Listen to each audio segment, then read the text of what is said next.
오늘 본문은 예수님께서 이제 산에 올라가셔서 주옥 같은 교훈을 제자들에게 말씀하신 소위 산상수훈의 서론 부분이라고 할 수 있겠습니다. 특별히 이제 예수님께서 말씀하신 이 산상수훈의 서두인 8가지 복, 8복에 대해서 말씀하고 있는데요. 이 세상에서는 대개 5가지 복, 5복에 대해서 말하는데 이 유교의 5대 경전 중 하나인 서경 제1편에 보면 그 첫 번째 복이 오래 사는 거라는 거예요. 수. 그 다음에 두 번째는 부자로 사는 거, 부에 대해서. 그리고 세 번째는 몸과 마음이 평안하게 사는 거, 강령. 그 다음에 네 번째는 많은 사람들에게 덕을 끼치고 유익을 주면서 사는 유호덕에 대해서. 그리고 마지막 사고 없이 살다가 편안하게 죽음을 맞이하는 고정명. 부와 수. 그 다음에는 이 강령, 유호덕. 마지막으로 이 고정명. 이것을 세상 사람들은 오복이라고 말합니다. 우리 한국에서는 옛날에 집을 지을 때 이 집 짓는 상냥식을 할 때 이 오복을 종이에 싸서 기둥 아래 파묻기도 했다고 합니다. 그만큼 사람들은 다 복에 목말라 있는 것인데요. 오늘 본문에는 예수님께서 이 산상수훈의 이 초두에서 말하자면 우리 그리스도인들이 누려야 할 8가지 복이 무엇인가에 대해 설명하면서 이 8가지 복, 이 8복이 바로 예수 그리스도의 성품이고 또 우리 그리스도인들이 지향하고 닮아가야 할 이 하나님의 성품인 것을 우리에게 교훈해 주고 있습니다.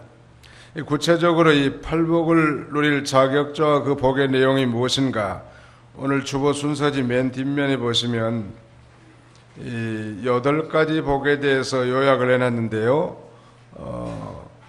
우리 같이 한번 따라서 해볼까요? 8가지 복을 누릴 자격자와 그 복의 내용이 무엇인가 한번 따라서 해보겠습니다. 심령이 가난한 자의 복, 슬퍼하는 자의 복, 온유한 자의 복, 의에 줄이고 목마른 자의 복, 긍휼히 여기는 자의 복, 마음이 청결한 자의 복, 화평케 하는 자의 복, 의를 위하여 박해를 받는 자의 복. 예수님께서 바로 이 8가지 복에 대해서 제자들에게 말씀을 하신 거예요.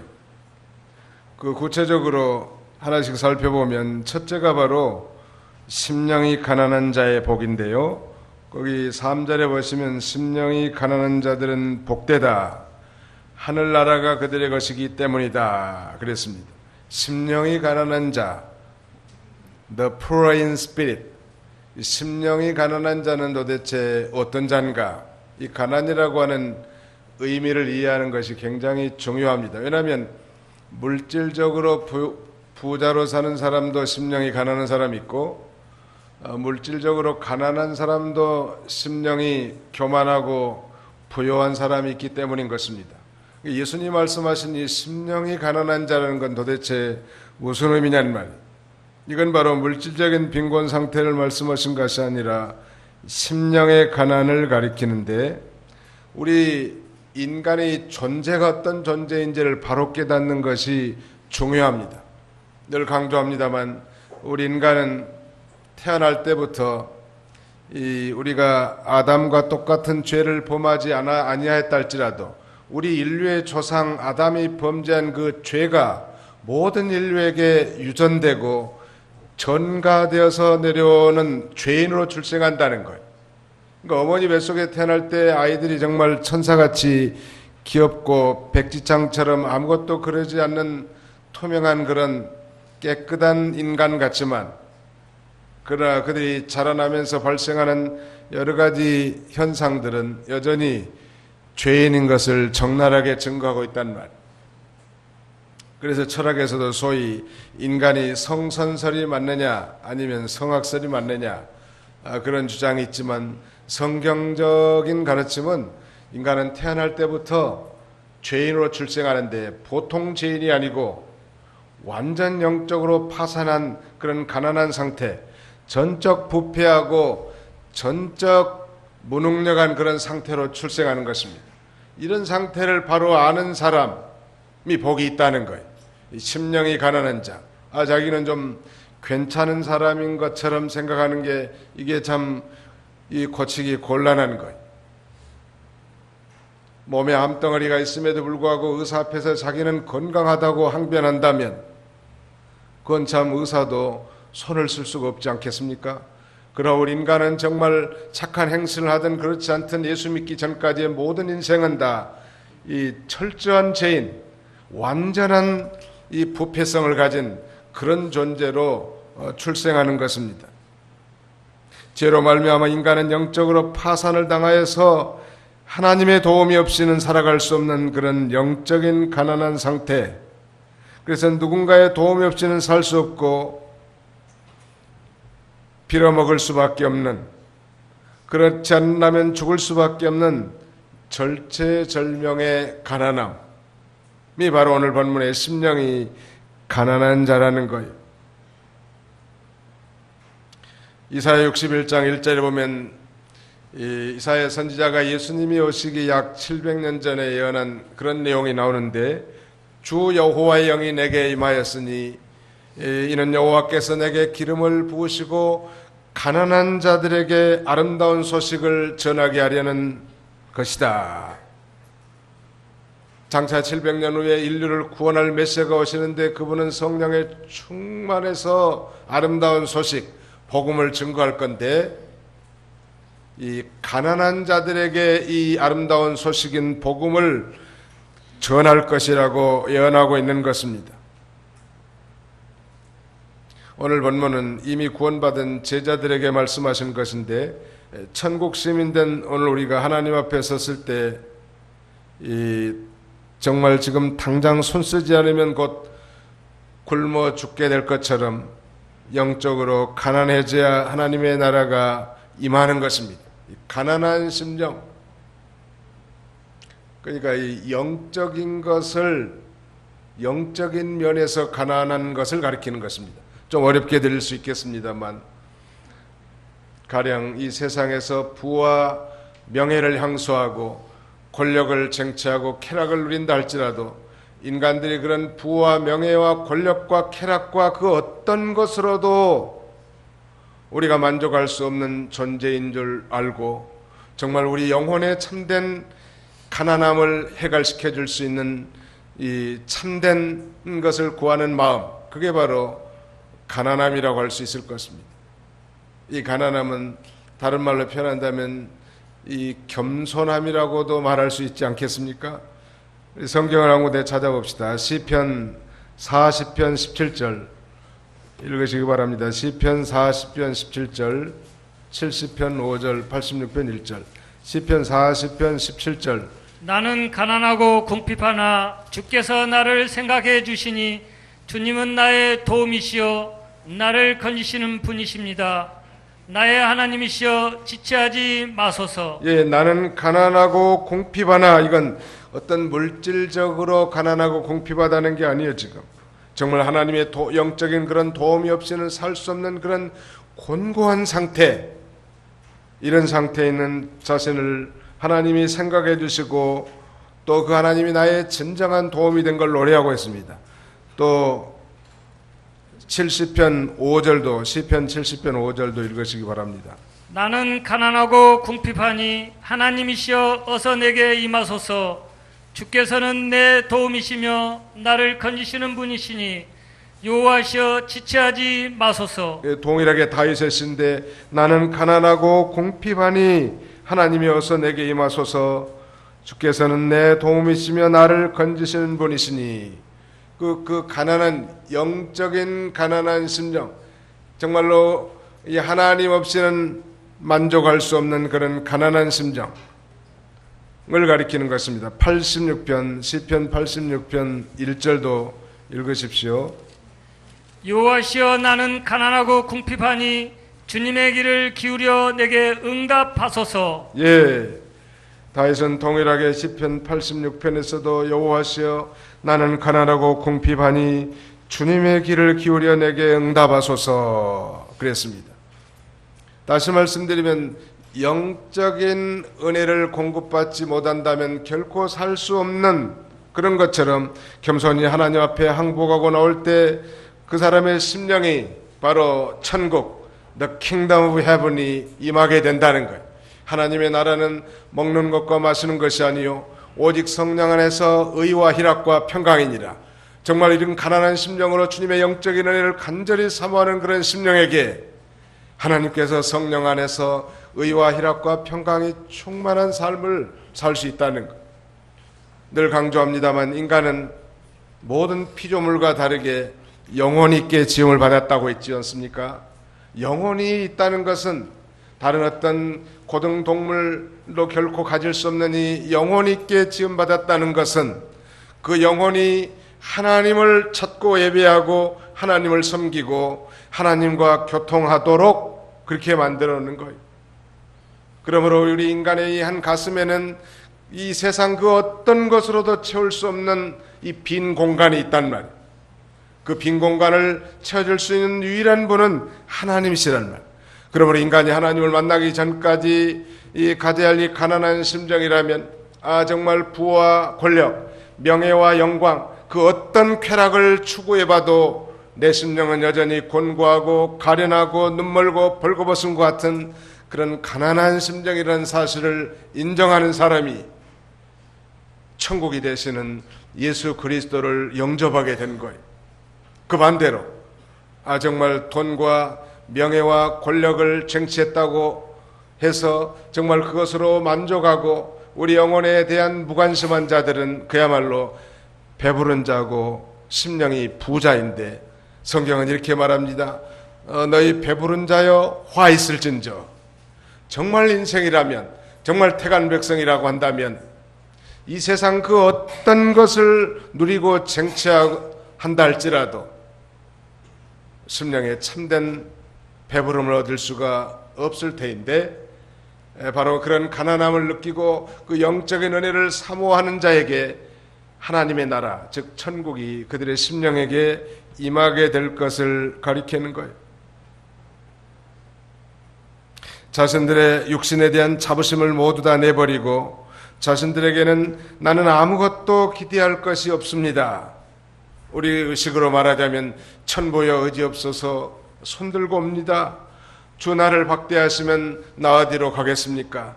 하는 그런 심령으로 주님 앞에 나올 때 우리 주님은 우리를 물리치지 아니하시고 이 하늘에서 오는 귀한 은혜 그 영적인 은혜를 우리가 체험할 수 있게 해 줄 것을 가르쳐 주는 것입니다. 이 가난한 자 오늘 우리 이 시간에도 가난한 심정으로 말씀을 청종함으로 여러분들의 심령에 성령으로 말미암은 의와 기쁨과 평강이 충만하시기를 주님의 이름으로 축원합니다. 그 다음에 두 번째는 슬퍼하는 자의 복이라는 거예요. 상당한 역설적인 표현입니다만 어떻게 슬퍼하는 자가 복이 있겠는가, 애통하는 자가 어떻게 복이 있겠는가 생각이 되지 않습니까? 개역 한글판에는 슬퍼하는 자를 애통하는 자로 번역하고 있는데 성경은 여러 가지 슬픔에 대해서 말하고 있습니다만 여기서는 모든 슬퍼하는 자가 복이 있는 것이 아니라는 것. 왜냐하면 사람들은 자신의 그 이기적인 욕망을 추구하다가 그것을 얻지 못해서 슬퍼하고 눈물 흘린 사람도 있을 거예요. 아니 세상에서 자기 사랑하는 사람들을 잃어버리고 그런 상실감에 쌓여서 우는 사람도 있을 거고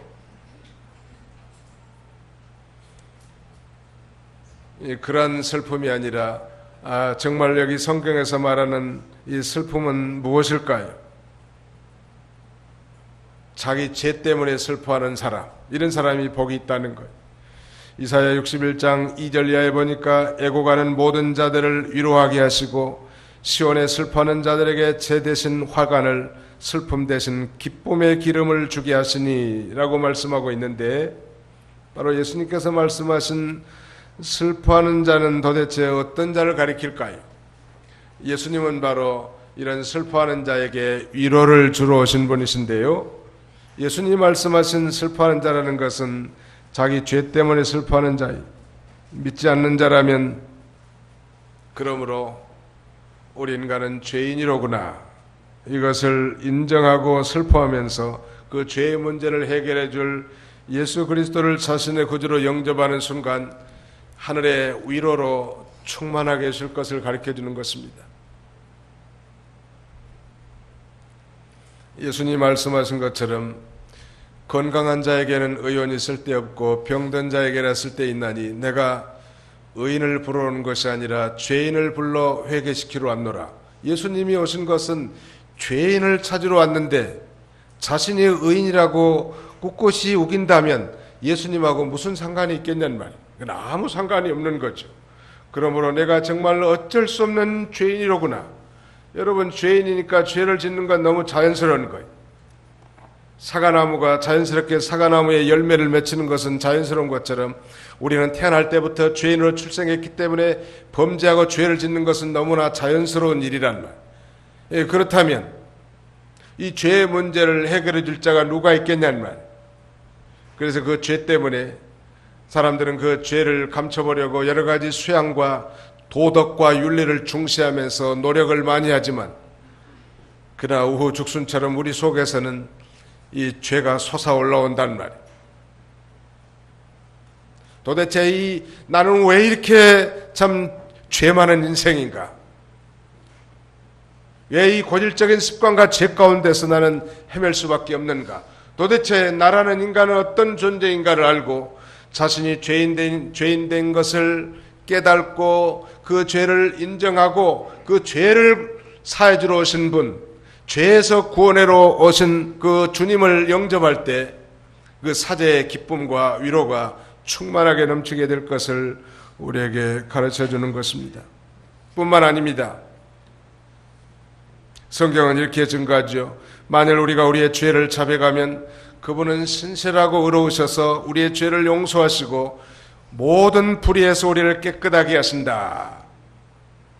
자신의 죄인 된 걸 깨닫고 하나님 앞에 진정으로 자백하고 회개하면 모든 죄를 깨끗하게 씻어주신다는 것. 뿐만 아니라 하나님 말씀대로 살지 못하고 이 인격이 만들어지지 못한 것 때문에 슬퍼하는 자예요. 우리가 예수를 진실로 믿는 사람이라면 말씀대로 살아야 되고 예수님의 성품을 닮아가야 하는 것은 당연한 원리이고 그런 마음을 가져보지 않은 사람은 아무도 없을 거예요. 그러나 우리의 삶을 되돌아보면 정말 하나님의 말씀대로 살기보다는 자신의 이 계획과 자신의 뜻, 자신의 주장과 자신의 욕심을 따라 사는 게 우리 인생이 아니겠습니까? 그러므로 하나님의 말씀대로 살지 못한 거, 하나님의 뜻대로 살지 못한 거, 하나님의 성품을 닮아가지 못하고 여전히 믿지 않는 자들과 같이 이 고질적인 습관과 죄 가운데 사는 자신의 모습이 너무 안타까워서 그것을 붙들고 우는 사람이 복이 있다는 것. 정말 그렇게 울면서 회개하는 자가 이제 하나님의 말씀도 순종하고 하나님의 뜻도 성취하고 하나님의 성품을 닮아가게 될 것입니다. 월드비전이라고 하는 세계적인 NGO 구호단체가 있는데 한국 전쟁의 종군 기자로 참여해서 고아와 미망인의 참상을 목격하면서 이 가난과 불의로 고통당하는 어린이들을 위해 자신의 삶을 헌신하기로 결심한 밥 피얼스 목사라는 사람이 있는데, 바로 이 밥 피얼스 목사의 눈물 속에서 탄생한 단체가 바로 소위 월비전인데요. 지금도 전 세계 한 100여 개국에서 활발하게 구호 활동을 하고 하나님의 사랑을 전하는 그런 단체. 그의 넓고 헤어진 성경책 외벽에 이렇게 쓰여져 있다고 합니다. 하나님의 마음을 상하게 하는 것들로 제 마음을 상하게 하소서. Let my heart be broken with the things that break the heart of God. 하나님의 마음을 상하게 한 것들로 내 마음이 상하게 하소서. 오늘 우리 하나님께서는 지구촌에 많은 어려움을 당한 그런 민족이나 국가를 향한 이 애정을 갖고 계십니다. 그러면서 동일하게 하나님의 마음을 푸는 우리 그리스도인들로 하여금 그 일을 성취하기를 원하신다는, 아니면 그렇게 거창하게 세계적으로 나가지 않는다 할지라도 우리 작은 이 공동체 안에서도 어려움 당하는 사람들 우리 하나님이 사랑하시는 거예요. 고아나 과부와 같이 의지할 데 없는 자를 우리 하나님이 사랑하시죠. 그런데 하나님이 사랑한 자를 통해서 그들을 돕고 사랑하게 하시는 하나님이시기 때문에 오늘 이 밥 피얼스 목사님은 하나님의 마음을 상하게 한 것들로 나의 마음이 상하게 하소서. 그러니까 그런 하나님의 마음을 상하게 하는 것들로 자신이 정말 애통하고 슬퍼한 마음을 갖고 하나님의 이마에 주름살을 펴게 해주시고 하나님을 기쁘시게 하는 삶을 살게 해달라는 그런 간절한 마음으로 그는 이 위대한 일을 착수한 거예요. 이 애통하는 자, 슬퍼하는 자가 왜 위로를 받을 것이요? 라고 말씀하셨을까요? 자신의 죄에 대해서 애통하는 사람들, 내가 정말 예수 믿는 사람인데 내가 어떻게 이런 죄를 범할 수가 있겠는가? 눈물을 흘리면서 애통하는 자는 언젠가는 그 죄를 끊어버리고 하나님 아버지로부터 그 놀라운 사죄의 은총을 받게 될 것입니다. 내가 하나님 말씀대로 살아야 하고 하나님의 기뻐하신 뜻을 순종하며 살아야 되겠는데 그대로 살지 못하는 것에 대해서 한심하단 말. 거기에 대해서 슬퍼하고 애통하는 자는 하나님께서 언젠가는 그 일이 이루어지도록 성취하심으로 위로를 받게 하시는 것입니다. 우리 성숙한 그리스도인들로 말한다면 아주 신령한 세계에 들어가야 되겠는데 여전히 그렇지 못한 것 때문에 우리가 슬퍼한다면 마침내 이 신령한 세계에 들어갈 수 있게 될 것을 우리에게 가르쳐 주는 것입니다. 세 번째 복은 온유한 자의 복입니다. 거기 5절 한번 읽어주시기 바랍니다. 5절. 온유한 자들은 복되다. 그들이 땅을 상속받을 것이기 때문이다. 예, 온유한 자는 복되다는 거예요. 예수님은 자신이 나는 마음이 온유하고 겸손하니 내 멍에를 메고 내게 배우라 이렇게 말씀하셨는데요. 이 온유라는 단어는 야생마를 길들이는 과정에서 쓰여지는 단어인데 야생마, 그러니까 야생에 사는 말이 뭐 처음부터 온순해지겠습니까? 아주 무척 사납지만 그 야생마가 훈련을 받다 보면 어느덧 주인에게 길들여져서 이제 온유해지는 것입니다. 그래서 이제는 주인의 고삐를 이끄는 대로 움직이게 되고 주인의 명령을 잘 따르고 순종하게 되는데 그때 사용하는 말이 온유라고 합니다. 이처럼 예수님이 말씀하신 온유는 하나님의 인도와 주장을 잘 받는 마음이에요. 한번 따라합시다. 예수님이 말씀하신 온유는 하나님의 인도와 주장을 잘 받는 마음입니다. 예, 예수님은 무한한 능력을 가지신 분이시지만 성자의 위치에서 언제나 성부 하나님의 뜻대로만 순종했던 자예요, 일생을. 그러므로 진정한 온유자는 예수님처럼 차고 넘치는 능력이 있으면서도 자기 마음대로 그 능력을 사용하지 않고 하나님의 뜻대로 하나님이 가장 필요할 때 쓸 수 있는 능력을 가진 자. 그래서 성경은 이 모세에게 이렇게 모세를 향해서 이렇게 말합니다. 이 사람 모세는 지면에서 그 온유함이 가장 승하다고. 사실 모세는 성격이 불같은 인물 아니었습니까? 나이 40에 이 자기 민족을 구원해 보려고 나갔다가 자기 민족 유대인을 핍박하는 저 이집트 사람을 돌로 내리쳐가지고 모랫바닥에 숨기고 그 사실이 탄로날까봐 저 미디안 광야로 도망쳤던 인물이에요. 그런 의협심이 강한 이 모세가 광야에서 40년 동안 연단을 받으면서 미디안 광야에서 아주 이제 하나님이 오라면 오고 가라면 가고 하나님의 인도와 주장에 잘 순종하는 그런 온유한 사람으로 바뀐 것입니다. 이런 온유한 자에게 하나님께서 땅을 기업으로 땅을 받게 해주신다는 것. 이 땅을 상속받게 해준다는 것은 이 지상의 모든 만물이 자신의 구원에 이용되게 해주신다. 그런 의미. 하나님이 주신 만물이 자기의 구원을 이뤄나가는데 이용되어 유익하게 될 것을 가리키는 것입니다. 또 땅을 차지한다는 것은 안식을 누리게 해준다는 의미도 있고 사람들의 마음을 얻게 하는 그런 의미도 있어요. 온유한 자가 사람의 마음을 얻어요. 온유한 자가 참된 안식을 누리게 됩니다.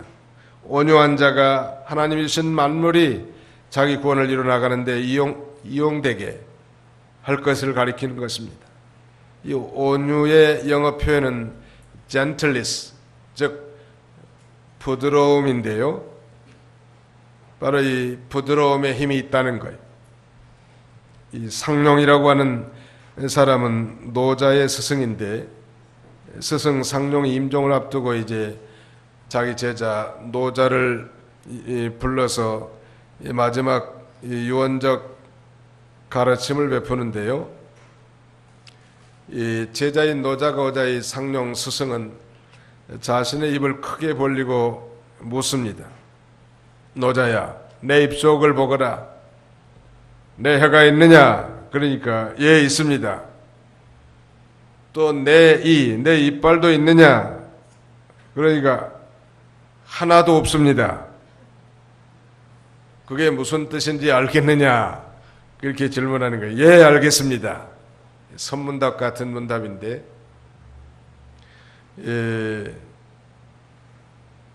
이 상룡과 노자의 대화에 무슨 의미가 담겨 있을까요? 혀가 있느냐 물어보니까 예, 있습니다. 내 이가 있느냐? 하나도 없습니다. 이빨처럼 이 딱딱하고 강한 것은 먼저 없어지지만 혀처럼 부드럽고 약한 것은 오래 남는다는 뜻이 있는데 따뜻하고 부드러움이 강하고 단단함을 이기는 것을 가르쳐주는 것. 사람들은 강한 자만 승리한 줄 알지만 사실은 이 올량한 혀, 부드러운 혀가 강한 자를 이길 수 있는 거예요. 그 세상 사는 짐을 상룡은 죽기 전에 임종시에 사랑하는 제자 노자에게 그렇게 가르쳐 준 것입니다. 온유함, 즉 부드러움이 힘이 있다는 것. 온유한 자가 복이 있는데 그는 땅을 기업으로 상속받을 것이기 때문이라고 말씀했는데 세상의 모든 것이 그 사람의 구원을 이뤄나가는데 다 이용되게 된다는 것. 이 온유는 예수님의 중대한 성품 중에 하나고 성령의 9가지 열매 가운데 하나인데 그러므로 예수님 말씀하신 이 팔복은 그리스도의 성품이고 또 우리 구원받은 성도들이 닮아가야 할 성품인 것입니다. 네 번째, 의에 줄이고 목마른 자의 복. 의에 줄이고 목마른 자 아들은 복되다. 그들이 배부를 것이기 때문이다. 이 의라는 것은 무엇인가? 의라는 건 하나님 앞에 옳은 것, 즉 righteousness, 의를 가리키는 것. 옳은 것. 하나님 앞에 옳은 것에 줄이고 목마른 사람. 그 의에 줄이고 목마른 사람. 정말 의를 추구하고 의를 사모하고 의를 이뤄나가려고 하는 그런 사람에게는 반드시 이루어지게 해준다는 거예요.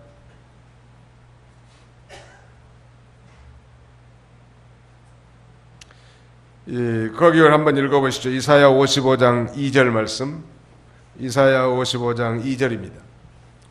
너희가 어찌하여 양식이 아닌 것을 위하여 돈을 지불하며 배부르게 못할 것을 위하여 수고하느냐? 열심히 내게서 들어라. 그리하면 너희가 좋은 것을 먹으며 너희 마음이 기름진 것으로 즐거울 것이다. 예, 의의 말씀을 열심히 들으라는 거예요. 의에 줄이고 목마른 자는 반드시 배부를 것이고 해갈될 것이라는 것입니다.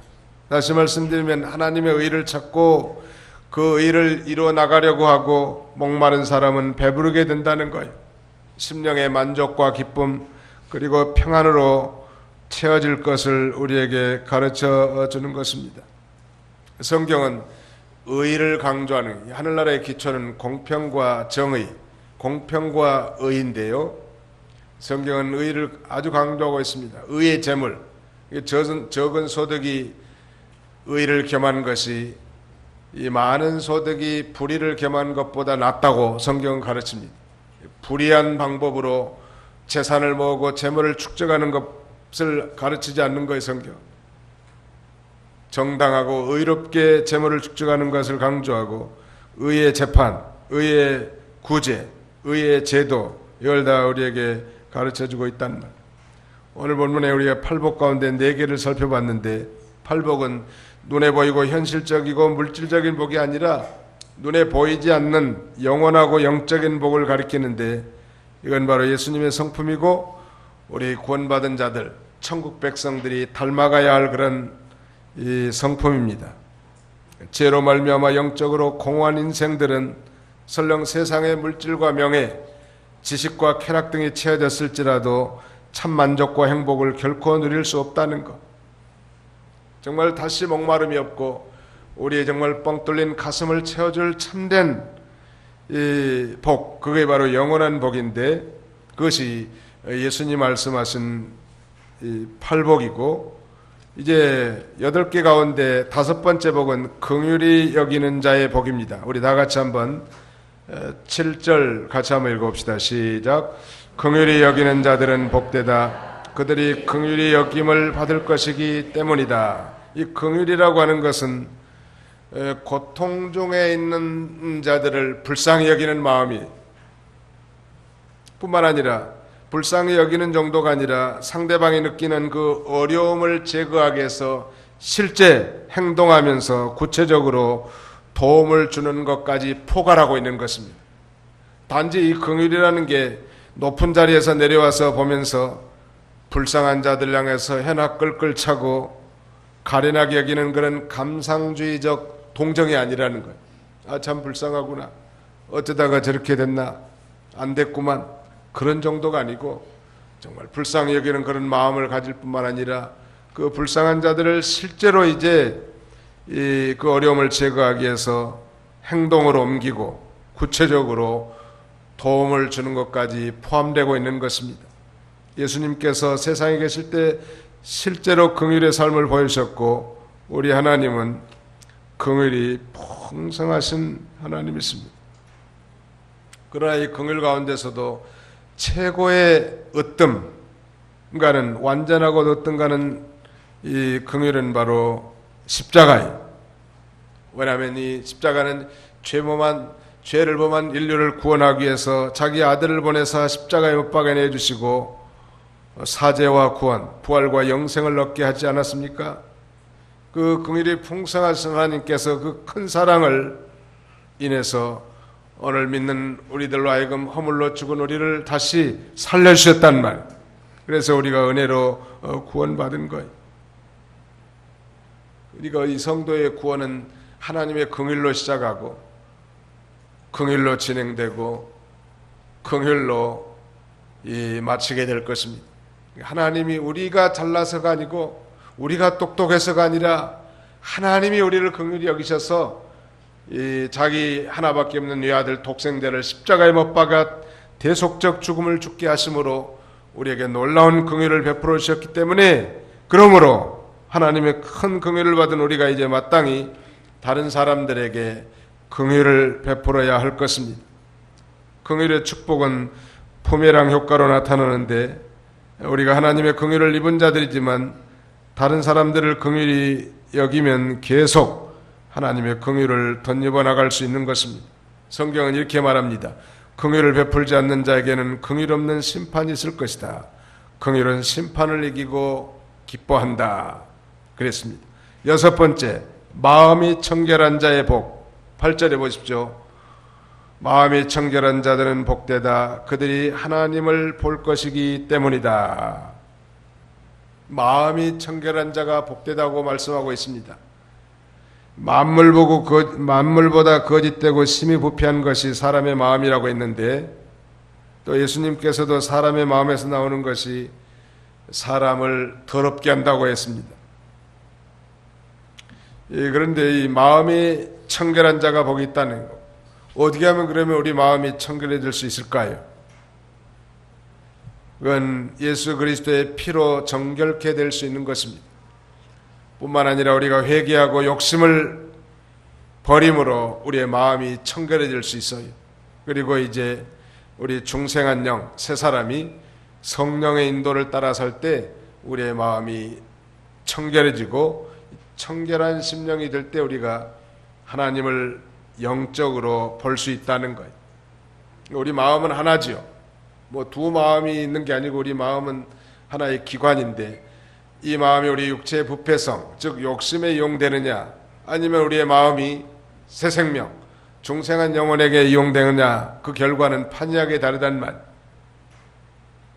그러므로 우리가 이 청결한 마음을 얻도록 우리는 새 사람, 즉 중생한 영혼을 따라서 살아야 할 것입니다.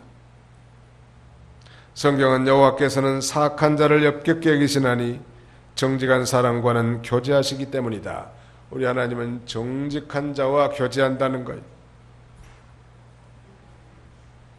정직한 자에게 여호와 하나님의 교통하심이 있게 되는 것입니다. 시편 24편 3절로 4절을 읽으시기 바랍니다. 시편 24편 3절로 4절.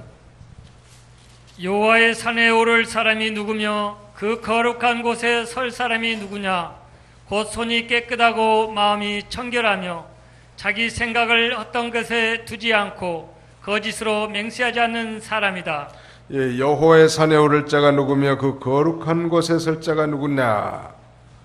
참으로 여호와 하나님을 볼 수 있고 만날 수 있는 사람은 손이 깨끗하고 마음이 청결해야 된다는 것. 손은 행동을 가리키니까 행동과 마음이 깨끗한 자가 여호와의 성산에서 주님과 영광의 교제를 할 수 있고 신령한 축복에 참여할 수 있음을 우리에게 가르쳐 주는 것입니다. 일곱 번째는 화평케 하는 자의 복입니다. 오늘 9절, 화평케 하는 자들은 복되다.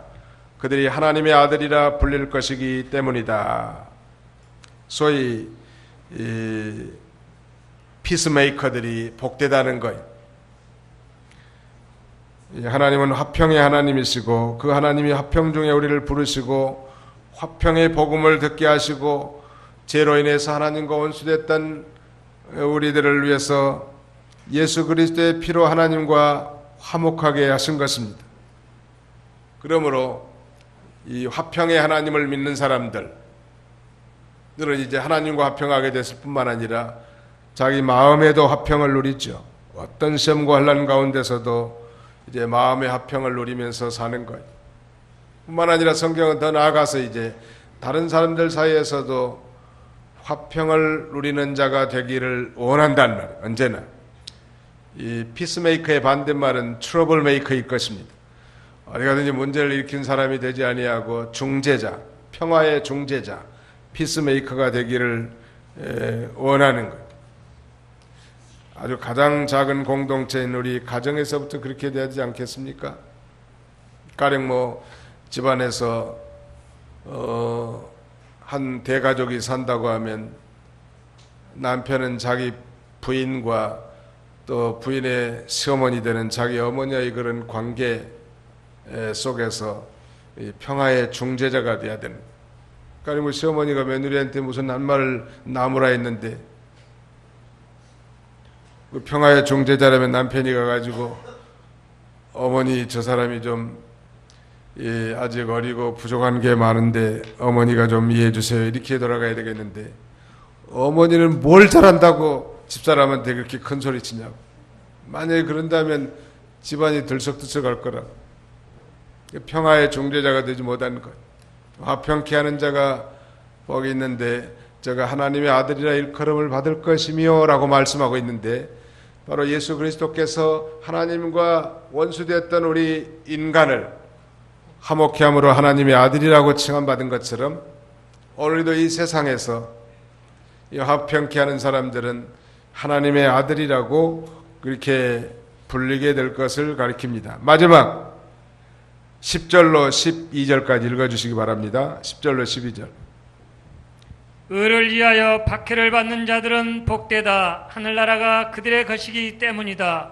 나 때문에 사람들이 너희를 모욕하고 박해하며 거짓으로 너희를 대항하여 온갖 악담을 할 때 너희는 복되니 기뻐하고 즐거워하여라. 하늘에서 너희 상이 크기 때문이다. 너희보다 먼저 있던 선지자들이 이와 같이 박해했었다. 예, 의는 말씀드린 대로 righteousness, 즉 옳은 것을 가리킨데, 모든 하나님의 말씀이 의의 말씀이고 하나님 나라의 기초가 의와 공평이라고 했습니다.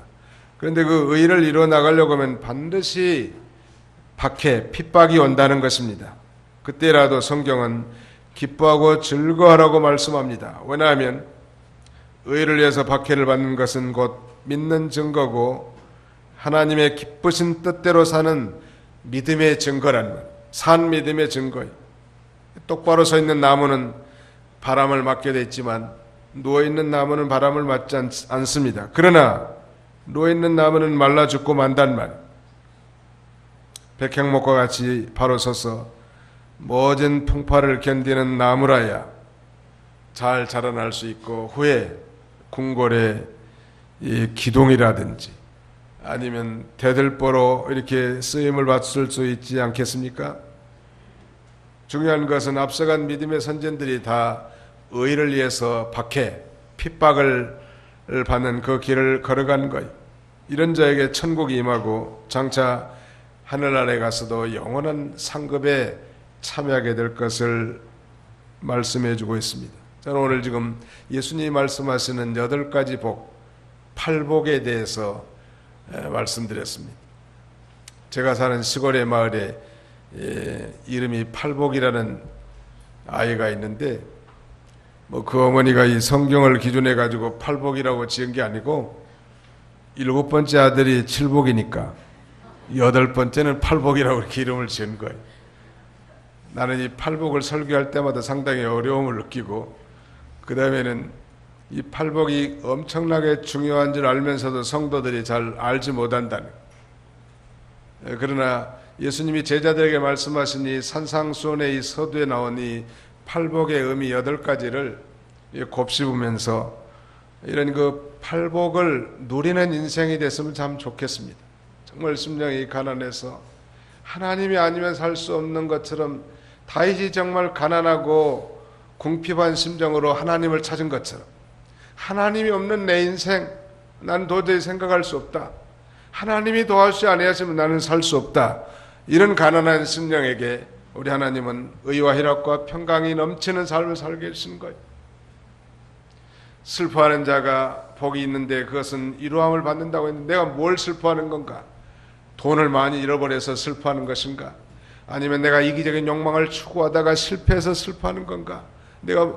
그러나 성경은 분명히 자신의 죄 때문에 슬퍼하고, 정말 하나님 말씀대로 하나님의 뜻대로 살려고 했는데 살지 못한 거, 정말 좀 성숙한 믿음의 사람처럼 신령한 세계에서 살려고 했는데, 살아야 마땅하겠는데 그렇게 살지 못한 것을 애통하고 슬퍼하는 자에게 우리 하나님의 1호가 그런 심령에게 넘치게 된다는 거예요.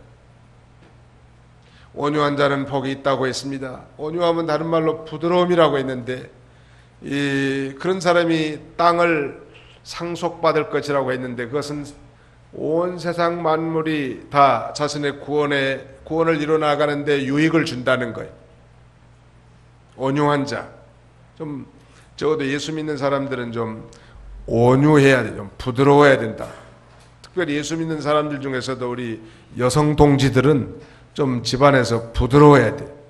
제일 꼴불견이 어떤 건 줄 아세요? 남자가 여자 같고 여자가 남자 같은 게 꼴불견이에요. 여자는 좀 여성다운 게 좋고 남성은 좀 남성다운 게 좋아. 여성의 특징은 부드러움이요. 그 부드러움이 황소 같은 남편을 다 이기고 코를 깨가지고 다 부릴 수 있잖아요. 미련한 부인은 그 황소하고 대적하다가 그만 그 뿔에 찔려가지고 상처를 많이 받는 거예요. 온유함, 이 부드러운 사람이 결국 이 세상을 정복하고 차지하는 거예요. 그 직장생활 가운데 제가 한 가지 발견한 것은 이 최고의 CEO에 오른 사람들은 용장도 지장도 아니라 덕장이라는 거예요. 군대도 마찬가지죠.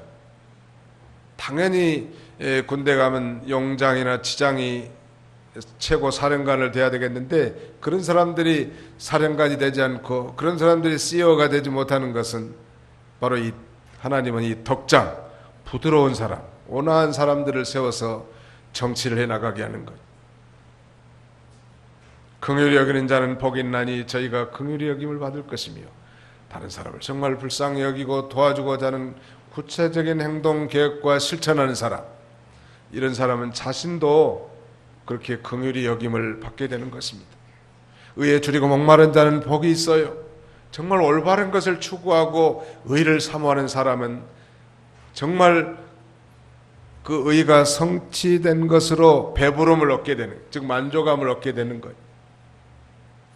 마음이 청결한 자가 복이 있나니 저희가 하나님을 볼 것이며 그랬습니다. 마음이 청결한다는 건 우리가 이 부패한 마음인데 날마다 회개하는 거예요. 예수님의 피로 우리의 모든 죄를 씻음받고 날마다 회개하고 이제는 우리의 중생한 영이 성령의 인도를 따라 살 때 우리의 마음이 청결해져요. 그때 우리 하나님과의 친밀한 영적 교통함이 있고 주님을 만날 수 있는 거예요. 마음이 아주 불결하고 뒤숭숭한데 기도가 됩니까?